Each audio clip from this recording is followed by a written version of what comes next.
Selamun Aleyküm. Sevgili Türkiye, 84 milyon vatandaşlarımız, yerli arabamız hayırlı olsun diyor. 35 milyon Doğu Türkistanlar adına Türkiye devletimizde tebrik ediyoruz. İnşallah yerli araçlarımız çıktı, yerli vapurlarımız çıktı, yerli uçaklarımız çıktı, savaş uçaklarımız çıktı. Allah Türkiye'ye daha güç kuvvet versin, Türkiye daha güçlensin, eskisi gibi tüm dünyaya hakim olsun. Kimseden emir almayan, dünyaya emir veren bir devlet olsun. Sözümün sonunda biz bugün bu Türkiye'nin yerli araçlarını ziyaret etmek için geldik. Bir makam araba olarak kullanmak düşündük de ama çok pahalı, gücümüz yetmiyor. Ama Paris olanlar için çok uygun, çok ucuz. Mesela dünyadaki başka arabalar piyasaya göre uygun. Ama biz için, Paris olmayanlar için pahalı.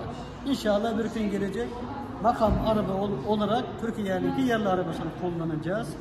Çünkü Türkiye'nin yerli arabası biz için ABD'nin, Avrupa'nın uçaklarından, helikopterinden biz için daha kıymetli.